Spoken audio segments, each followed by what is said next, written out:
एक बार फिर से बहुत बहुत स्वागत है आपका हमारे channel study job and analysis में। आज के इस वीडियो में हम लोग देखने जा रहे हैं क्वेश्चन आंसर जो कि बॉयलर ऑपरेशन इंजीनियर यानी बीओई से रिलेटेड है। पहला क्वेश्चन है, what are the function of steam drum, यानी कि एक स्टीम ड्रम के क्या क्या फंक्शंस हैं। तो steam drum act as water storage device, यानी स्टीम ड्रम एक वाटर स्टोरेज डिवाइस की तरह काम करता है। सेपरेट स्टीम एंड वाटर और स्टीम को सेपरेट रखता है। Provided space for internal chemical treatment, यानी कि जो बॉयलर ड्रम में केमिकल डोजिंग होता है उसके लिए एक स्पेस देता है, स्पेस प्रदान करता है, इंटरनल स्पेस। उसके बाद है remove sludge from boilers through blow down, यानी कि ब्लो डाउन के द्वारा जो बॉयलर ड्रम में स्लज बनते हैं उनको रिमूव करने में भी सहायक होता है। और accommodate safety valve to relieve excess, safety valve भी बॉयलर ड्रम में लगे होते हैं जो कि एक्सेस एयर को वो रिलीज करता है। Pressure during abnormal operating condition, यानी कभी भी एबनॉर्मल ऑपरेटिंग कंडीशन होता है तो उस दौरान सेफ्टी वाल्व के थ्रू जो भी एक्स्ट्रा स्टीम होता है उससे रिलीज करता है। अगला क्वेश्चन है, what are the function of deaerator, यानी डिएरेटर के क्या क्या फंक्शन है। तो उसका आंसर है टू रिमूव डिसॉल्व ऑक्सीजन, यानी कि डिएरेटर में जो पानी आता है उसमें कुछ डिसॉल्व गैसेस होते हैं, उनको वो डिसॉल्व करता है। दूसरा है स्टोर द फीड वाटर के लिए ये पानी को स्टोर करता है, मतलब डिएरेटर का जो स्टोरेज टैंक होता है उसमें ये फीड वाटर जिसे हम कह सकते हैं उसको इकट्ठा करता है। To increase the feed water temperature, feed water में जाने से पहले डिएरेटर में ऊपर जो भी एक टरबाइन की ब्लीड गई होती है उसमें टेम्परेचर होता है जिससे कि टकरा कर फीड वाटर को थोड़ा सा इसमें टेम्परेचर इंक्रीज कर देता है, टेम्परेचर बढ़ा देता है। To give NPSH to boiler feed pump, boiler feed pump को एनपीएसएच यानी नेट पॉजिटिव सक्शन हेड इसका फुल फॉर्म होता है, वो बॉयलर फीड पंप को प्रदान करता है। Allow space for LP dosing, जैसे कि अभी पिछले क्वेश्चन में स्टीम ड्रम में एक एचपी डोजिंग का केमिकल के लिए वो अलाउ करता था, इंटरनल एरिया प्रदान करता था, उसी तरह डिरेटर में भी स्पेस रहता है एलपी डोजिंग के लिए जो कि अलाउ करता है। क्वेश्चन नंबर 3 है, in which case do you take emergency shutdown of boiler, यानी कि ऐसे कौन से कंडीशन है जिनमें आप बॉयलर को इमरजेंसी शटडाउन करेंगे, यानी बॉयलर को इमरजेंसी में आप रोकेंगे। ड्यूरिंग ट्यूब लीकेज, अगर रनिंग के दौरान बॉयलर में ट्यूब लीकेज हो जाता है तो इस दौरान हम बॉयलर को शट डाउन करेंगे, बंद करेंगे। Over shooting of steam temperature, steam temperature का ओवर शूटिंग होने पे भी हम बॉयलर को शट डाउन में ले जाएंगे। बॉयलर फर्नेस एक्सप्लोजन, अगर बॉयलर में बहुत ज़्यादा मात्रा में गैसेस बन रही, क्लिंकर बनने की संभावना हो रही है तो उस कंडीशन में भी हम बॉयलर को शट डाउन करेंगे एक्सप्लोजन होने से बचाने के लिए। Boiler bricks work damage, boiler के ब्रिक्स अगर डैमेज हो जाते हैं। फर्नेस ड्राफ्ट फ्लक्चुएशन, फर्नेस के जो ड्राफ्ट हैं वो फ्लक्चुएट करें उस कंडीशन में भी हम बॉयलर को बंद करेंगे। Failure of boiler feed pump, boiler feed pump के फेलियर होने पर भी हमको बॉयलर को रोकना पड़ेगा, क्योंकि बॉयलर में जब हम इनलेट में कोई वाटर नहीं देंगे तो बॉयलर के ट्यूब्स ओवर टेम्परेचर होके स्टार्वेशन होने लगेंगे और वो खराब हो जाएंगे। जो भी ड्रम पे लेवल गेज लगा है उसके फेलियर होने पे भी बॉयलर को शट डाउन करना पड़ेगा, या वो लोकल से हो या रिमोट से हो। ये सारे कंडीशन हैं जिन दौरान हमको बॉयलर को इमरजेंसी में शट डाउन लेना ही पड़ेगा। इसके बाद अगला क्वेश्चन है, these are the system of equipment used in boiler to boost of the boiler efficiency and performance, यानी कि बॉयलर के परफॉर्मेंस और इफिशियंसी को बढ़ाने के लिए क्या क्या सिस्टम और इक्विपमेंट लगे होते हैं। तो उनमें इकोनोमाइजर, आपको बता दें इकोनोमाइजर बॉयलर के 7 से 10% क्षमता को बढ़ाता है। इकोनोमाइजर करता क्या है कि फ्लू गैस से के जो हीट होते हैं, भीतर भीतर ट्यूब में वाटर होते हैं, फ्लू गैस के हीट से भीतर के वाटर का टेम्परेचर इंक्रीज हो जाता है जिससे कि बॉयलर एफिशिएंसी बढ़ती है।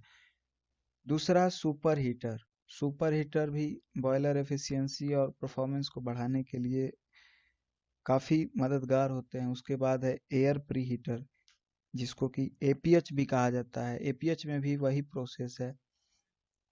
एयर प्री हीटर, इसमें हवा को मतलब पीए एयर या ऐसे एयर जो भी आपके आते हैं बॉयलर में, उसको प्रीहीट किया जाता है। बॉयलर फैंस एंड पंप्स, ये भी बॉयलर की एफिशिएंसी बढ़ाने में मददगार है। Soot blowers, water storage tank, chemical dosing system, जैसा कि अभी पिछले क्वेश्चन में बताया। PRDS, pressure reducer desuperheater, यानी पाइपलाइन का उपयोग विभिन्न सहायक पाइपलाइन में दबाव को कम करने और भाप को डी सुपर हीटिंग करने के लिए किया जाता है। क्वेश्चन नंबर 5 है व्हाट आर बॉयलर माउंटिंग, यानी बॉयलर माउंटिंग क्या क्या है। तो these are device use for safe operation of boiler mountings, यानी बॉयलर के सेफ ऑपरेशन के लिए ये बॉयलर माउंटिंग्स यूज में लाए जाते हैं, जैसे safety valve, boiler level gauge, steam stop valve या एनआरवी, और स्टार्टअप वेंट वाल्व।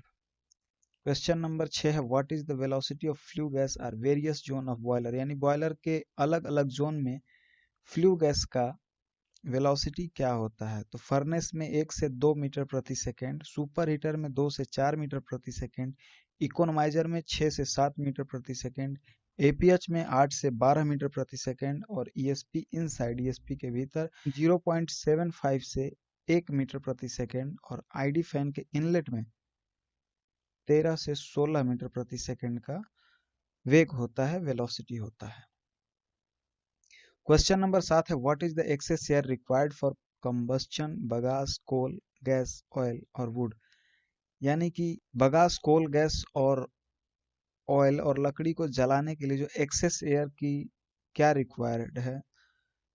तो बगास के लिए 20 से 25% एक्सेस एयर चाहिए, कोल के लिए 20 से 25%, गैस के लिए 5 से 10%, और ऑयल के लिए 10 से 15%, और लकड़ी के लिए 35 से 45% का एक्सेस एयर चाहिए। इसी तरह क्वेश्चन नंबर 8 है what are the reason for incomplete combustion, यानी कि बॉयलर में इनकम्प्लीट कंबस्शन होने के क्या कारण है। तो उसके रीजन है less excess air, excess air का कम होना, जैसा कि पिछले क्वेश्चन में बताया कि कितने कितनी मात्रा होती है, अगर उस मात्रा से एक्सेस एयर कम होगा तो ये इनकम्प्लीट कंबस्शन का एक रीजन है। More S content in the fuel, fuel में एस कंटेंट ज्यादा होना। More moisture in the fuel, fuel में मॉइस्चराइजेशन बहुत ज्यादा होना, जैसे कोयले में पानी ज्यादा पड़ा है, ये भी एक कारण है इनकम्प्लीट कंबस्शन का। बरसात के दिनों में ये प्रॉब्लम बहुत ज्यादा देखने को मिलती है, जिससे कोल जामिंग या फिर कोल पाथ है उसमें जामिंग, डीसीएफ में भी ड्रैग चेन फीडर जिसे कहते हैं उसमें भी प्रॉब्लम आता है। Not achieving the temperature, timing and turbulence, जिसे 3 T's भी कह सकते हैं, तीनों टी से हैं, जैसे temperature, timing and turbulence in furnace. ये फर्नेस का एक अचीविंग है, इन तीनों का एक साथ होना बहुत जरूरी है, जो कि टेम्परेचर, टाइमिंग और turbulence. Unbalanced draft in furnace, furnace में ड्राफ्ट के अनबैलेंस होने से भी इनकम्प्लीट कंबस्शन होता है। अगला है question number 9 what are the various method of boiler preservation during shutdown, यानी कि शटडाउन के प्रिजर्वेशन मेथड क्या क्या हैं। उस तरीके से अगर देखें तो 2 टाइप के हैं, वेट प्रिजर्वेशन मेथड और dry preservation method.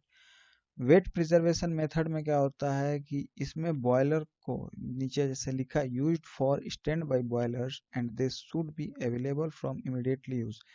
Wet preservation method में बॉयलर को ऐसा शट डाउन किया जाता है कि हम कभी भी उसको दोबारा से यूज में ला सकें, दोबारा से बॉयलर का लाइट अप तुरंत कर सकें। लेकिन ड्राई प्रिजर्वेशन मेथड में used for boiler which are kept shut down for long period and they are not required for immediate use, यानी कि जब हमें इमीडिएट बॉयलर लाइट अप करने की जरूरत नहीं है, ऐसे टाइम में हम आराम से शट डाउन लेके लॉन्ग पीरियड के लिए शट डाउन लेते हैं, उसको ड्राई प्रिजर्वेशन मेथड कहते हैं। हमारा लास्ट क्वेश्चन है which chemical are used in boiler HP and LP dosing, HP dosing और एलपी डोजिंग में हम कौन से केमिकल का प्रयोग करते हैं। तो एचपी डोजिंग में ट्राई सोडियम फॉस्फेट का यूज करते हैं, और एलपी डोजिंग में pH booster and oxygen scavenger, यानी एलपी डोजिंग में पीएच को जो बढ़ा देता है वैसे केमिकल को यूज करते हैं।